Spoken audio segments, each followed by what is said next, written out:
시편 제 102편. 여호와여, 내 기도를 들으시고 나의 부르짖음을 주께 상달하게 하소서. 나의 괴로운 날에 주의 얼굴을 내게서 숨기지 마소서. 주의 귀를 내게 기울이사 내가 부르짖는 날에 속히 내게 응답하소서. 내 날이 연기같이 소멸하며 내 뼈가 숯같이 탔음이니이다. 내가 음식 먹기도 잊었으므로 내 마음이 풀같이 시들고 말라버렸사오며 나의 탄식 소리로 말미암아 나의 살이 뼈에 붙었나이다. 나는 광야의 올빼미 같고 황폐한 곳의 부엉이같이 되었사오며 내가 밤을 새우니 지붕 위에 외로운 참새 같으니이다. 내 원수들이 종일 나를 비방하며 내게 대항하여 미칠 듯이 날뛰는 자들이 나를 가리켜 맹세하나이다. 나는 죄를 양식같이 먹으며 나는 눈물 섞인 물을 마셨나이다. 주의 분노와 진노로 말미암음이라. 주께서 나를 들어서 던지셨나이다. 내 날이 기울어지는 그림자 같고 내가 풀에 시들어짐 같으니이다. 할렐루야. 사랑하는 열린문교회 성도 여러분, 지난밤도 주님 주신 은혜와 평강 가운데 단잠 주무셨습니까? 아침을 깨우는 말씀, 화요일 이 아침에 주님께서 저와 여러분에게 주시는 말씀은 시편 102편 1절로 11절까지의 말씀입니다. 오늘도 하나님께서 허락하시는 오늘 본문의 말씀을 통하여 저와 여러분의 삶 가운데 선명한 성경적 기준이 세워지는 오늘이 되었으면 좋겠습니다. 오늘 본문의 제목을 매일 성경의 해설자는 눈물을 마시고 죄를 먹으며 라는 표현을 삼았는데요. 이는 9절 말씀을 그대로 인용한 듯한 제목입니다. 나는 죄를 양식같이 먹으며 나는 눈물 섞인 물을 마셨나이다. 시편 기자의 고백이기도 하지만 이 동서고금을 막론하고 이와 같은 표현들은 우리가 극심한 고통 가운데 있을 때 흔히 사용하는 표현 방식이라는 것을 우리가 너무나 잘 알고 있는데요. 얼마나 많은 눈물을 흘리는 순간이면 그 눈물을 마신다라는 표현을 하는 것이고, 또 죄를 먹는다는 거, 우리가 옛 어른들이 그런 이야기를 하잖아요. 고민이 너무나 많고 극심한 어떤 삶의 고민과 고통으로 인해서 밥을 먹어도 흙을 씹는 것 같다라는 그와 같은 표현들을 하시는 분들을 우리가 종종 보아왔는데요. 말 그대로 지금 시편 기자는 이와 같은 표현을 할 정도로 극심한 고통과 여러 가지 고난 가운데 있음을 우리들에게 적나라하게 드러내주는 그와 같은 시편 내용입니다. 여러분도 아시다시피 시편은 여러 가지 장르를 가지고 있는데요.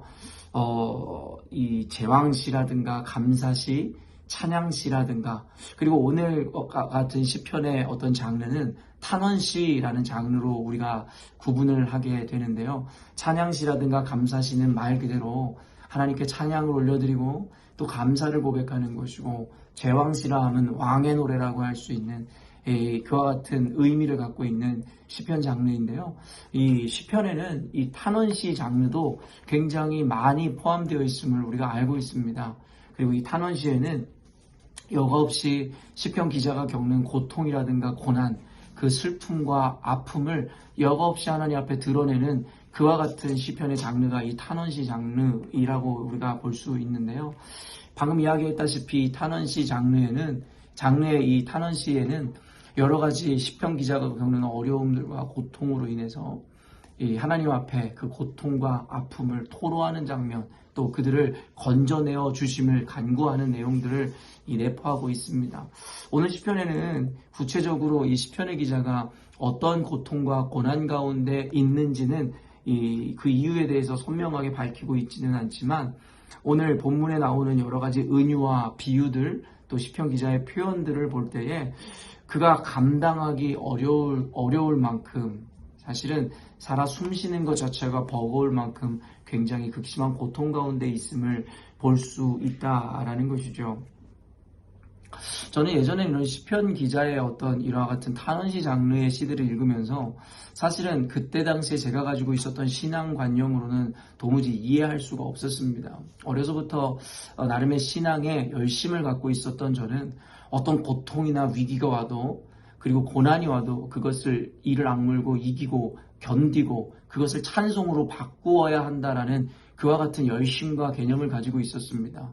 그런 의미에서 성경에 등장하는 위인들, 말 그대로 성경에 등장할 만큼 하나님께서 들어 사용하시는 이들이 이와 같이 연약하고 그리고 이와 같이 푸념하고 이와 같은 고통을 때로는 원망 섞인 또 자조 섞인 이야기들을 하나님 앞에 고백한다라는 것이 그때 당시에 제 신앙의 연륜이나 그리고 제 나름의 열심으로는 도무지 이해가 되지 않는 장면이었습니다.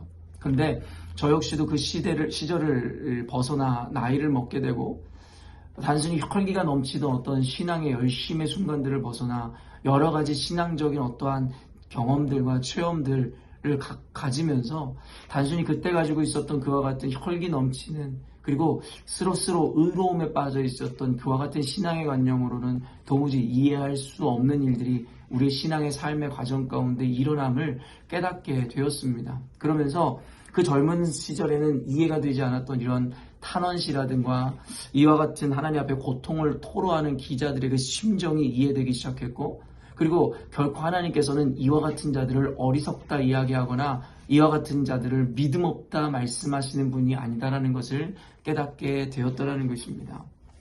물론입니다. 제가 아까 이야기한 젊은 날에 가졌던 것처럼 하나님께서 우리들에게 요청하시는 성숙이란 그리고 우리가 궁극적으로 취하기를 원하는 우리의 믿음은 어떠한 고난과 환경과 역경 가운데서도 그 의미를 발견하고 또 하나님의 도우심을 얻어 우리가 감사와 찬양으로 그것을 승화시키기를 하나님이 원하신다라는 것에 대해서는 이견이 없습니다. 또한 우리가 어떤 상황에서도 의연할 수 있고 그것을 감사로 받아들일 수 있는 것은 하나님께서 우리들에게 원하시는 궁극적인 신앙의 모습일 것입니다. 그럼에도 불구하고 우리가 놓치거나 잊지 말아야 하는 것은 우리가 그와 같은 성숙의 과정을 걸어가는 과정 중에도 아니면 또한 어떤 의미에서의 성숙을 갖춘 순간에도 결국엔 우리는 인간이라는 제한적 존재이기 때문에 우리가 느끼는 여러 가지 아픔과 슬픔과 고통과 좌절의 감정이 전혀 없을 수는 없다라는 것입니다. 또한 한 가지 더 우리가 나누자면 하나님께서는 결코 그와 같은 감정을 느끼는 순간 자체로 우리를 정죄하시거나 우리의 믿음 없습니다라고 말씀하시지도 않는다라는 거예요. 또한 또 다른 차원으로 생각해 보니 하나님께서 영광을 받으시는 이유는 우리가 완벽한 존재여서가 아니라 우리가 어리석고 부족한 존재임에도 불구하고 믿음으로 하나님을 붙잡는 그 순간을 통하여 영광 받으신다라고 생각할 때에 어찌 보면 이렇게 완성되고 완전한 모습으로 하나님 앞에 나아가는 것이 아니라 때로는 어리석어 보이지만 때로는 너무 연약해 보이지만 있는 모습 그대로 하나님 앞에 나아가는 그 모습 자체도 하나님께서 귀히 여기시는 것은 아닐까라는 생각을 해보게 됩니다.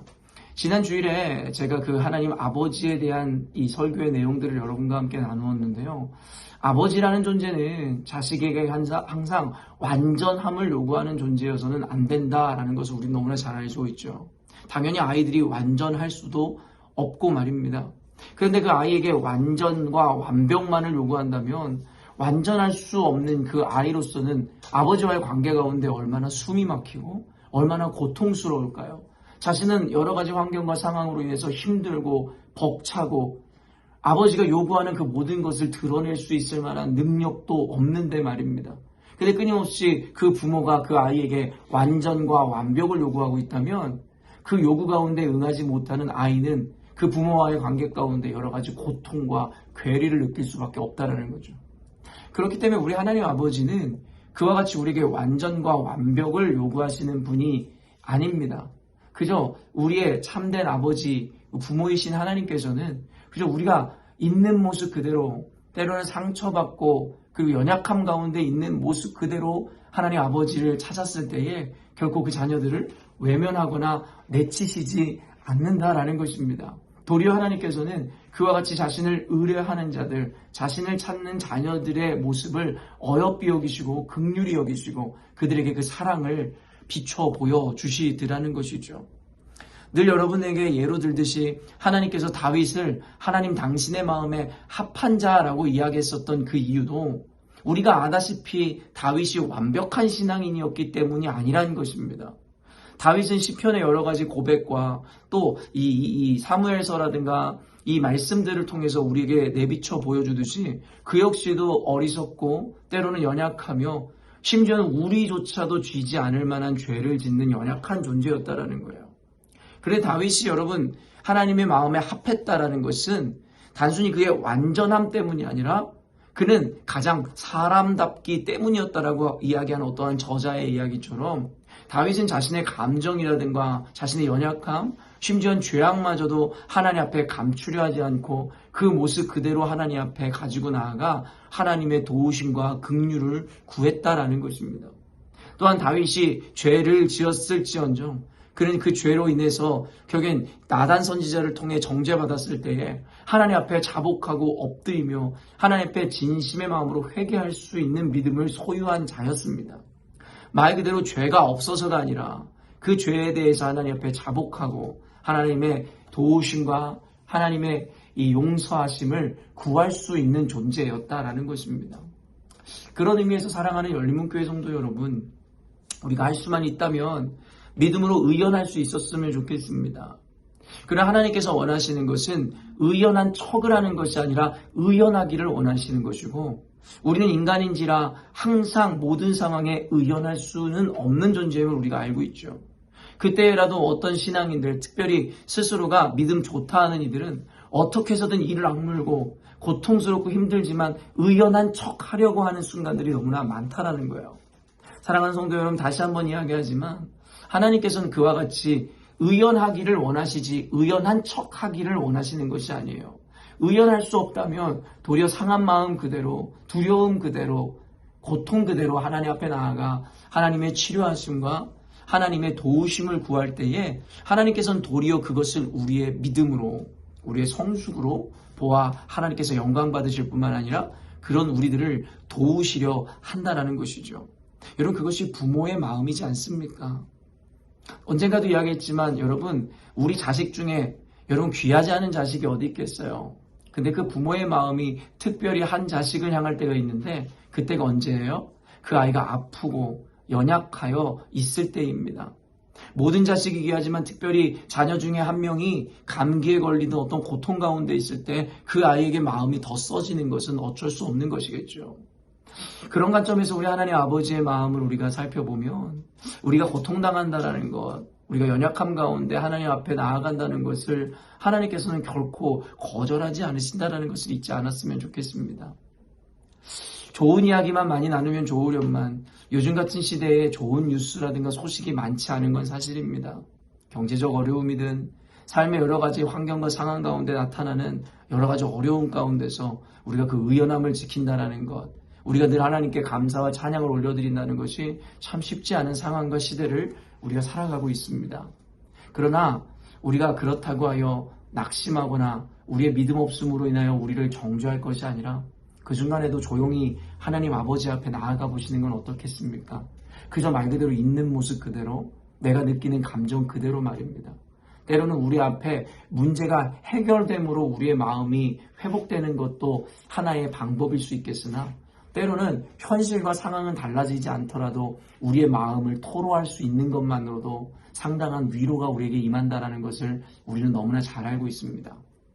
하물며 우리가 친구라든가 부모, 어떤 가까운 존재에게 그와 같은 이야기, 속을 털어놓을 때에도 우리의 마음이 위로가 되거늘 여러분, 모든 것을 아시고 모든 것을 하실 수 있는 그 하나님 아버지께 나아가 우리의 마음을, 상한 마음을, 우리의 고통을, 우리의 어려움을, 우리의 연약함과 죄악을 그대로 아랜다면 우리 가운데 임하게 될 그 많은 위로와 격려와 평안은 그 어떤 것과도 비교할 수 없을 것입니다. 우리가 기도할 때조차도 하나님 앞에 포장한다면 그 기도는 하나님께 상달되지 못할 뿐만 아니라 하나님께서는 그와 같은 기도를 도리어 가증한 것으로 여길지 모르겠습니다. 왜냐하면 하나님께서는 우리의 마음을, 중심을 이미 꿰뚫어 보시기 때문입니다. 그래서 시편의 기자는 이 고통을 아뢰기 이전에 1절, 2절 보면 여호와여 내 기도를 들으시고 나의 부르짖음을 주께 상달하게 하소서. 나의 괴로운 날에 주의 얼굴을 내게 숨기지 마소서. 주의 귀를 내게 기울이사 내가 부르짖는 날에 속히 내게 응답하소서. 자기를 포장하려고 드렸던 것이 아니라 의연한 척하려고 했던 것이 아니라 하나님 앞에 자신의 기도가 상달되기를 원하였으며 있는 모습 그대로 나아가는 자신을 하나님께서 용납해 주시기를 바라고 있다라는 것이죠. 시편 기자는 어쩌면 원망 섞이고 어떻게 보면 한탄하는 것 같은 고백 가운데서도 우리가 주목해 볼 것은 그는 하나님을 놓지 않고 있다라는 거예요. 하나님의 도우심을 구하고 하나님의 긍휼을 구하고 고통의 순간에 주를 기억한다라는 것만으로도 결국 이 시편 기자의 중심이 하나님을 향하고 있음을 볼 수 있다라는 것이죠. 사랑하는 열린문교회 성도 여러분, 여러분 인생 가운데 드리워진 여러 가지 삶의 환경들, 또한 그로 인해서 여러분이 느끼는 감정들, 고통들, 그 가운데서도 오늘 주의 얼굴을 구하며 주님 앞에 정직함으로 나아가 보시지 않겠습니까? 의연한 척, 괜찮은 척 할 필요 없이 하나님 앞에는 그저 상한 마음 그대로 나아가시는 것, 하나님께서는 도리어 그런 자들을 긍휼히 여기시고 그런 자들에게 복이 있다 말씀하셨음을 잊지 않으셨으면 좋겠습니다.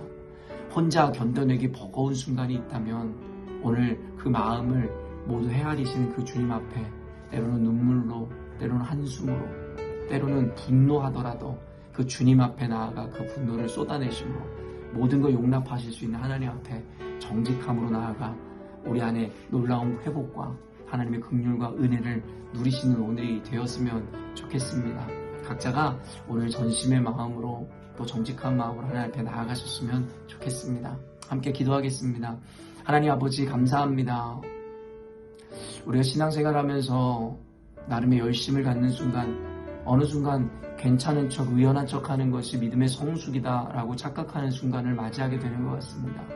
그러나 그 차원을 넘어 더 믿음의 성장과 성숙을 이룬다면 하나님 우리가 괜찮은 척 하려 해도 괜찮을 수 없는 연약하고 어리석은 존재임을 인정할 수밖에 없는 순간이 옴을 보게 됩니다. 그럴 때마다 우리가 때로는 좌절하고 우리 스스로에게 실망하지만 어쩌면 하나님께서 원하시는 것은 우리의 완전함이 아니라 그와 같이 어리석은 가운데서도 주의 낯을 피하지 않고 주의 얼굴을 구하는 자들을 하나님께서 기뻐 받으시는 것은 아닌가라는 생각을 해보게 됩니다. 하나님은 단순히 세상 이야기하는 신이 아니라 우리의 아버지 되시는 분이심을 잊지 않게 하시옵소서. 때로는 하나님을 경외함으로 두렵고 떨림으로 주의 말씀을 대할 때도 있어야 하겠으나 인격이신 주님 앞에 우리가 누구에게도 털어놓지 못하고 토로하지 못하는 그 마음 그대로 주님 앞에 나아갈 때에 주님께서는 그 너른 가슴으로 우리를 맞이하시고 위로하시고 격려하시고 우리에게 힘주시고 도우실 줄로 믿습니다. 오늘도 우리 열린문교회 성도들 하루의 삶을 살아갈 때에 예상치 못했던 여러 가지 어려움과 당황함을 만날지라도 오직 주를 기억함으로 주님 앞에 있는 모습 그대로 나아가 하나님의 격려와 위로를 받아 하나님 세상은 감당할 수 없으나 오직 주님의 앞에 믿음으로 감당하며 승리하는 우리 열린문교회 성도들 될 수 있도록 도와주옵소서. 감사드리며 예수님의 이름으로 기도합니다. 아멘. 사랑하는 열린문교회 성도 여러분, 오늘도 주님께서 허락하시는 가장 복되고 귀한 하루를 우리가 맞이하게 되었습니다. 오늘도 마주한 현실과 상황 가운데 때로 우리가 피하고 싶은 순간이 올지라도 그것을 피하는 것이 아니라 직시하시고 대면하시되 그 가운데 보이지 않는 곳에서 섭리하시고 역사하시는 주님을 믿고 의지함으로 녹록지 않은 하루일지라도 능히 주를 믿는 믿음 안에 승리하신 오늘이 되었으면 좋겠습니다. 아침을 깨우는 말씀은 내일 아침에 또 만나도록 하겠습니다.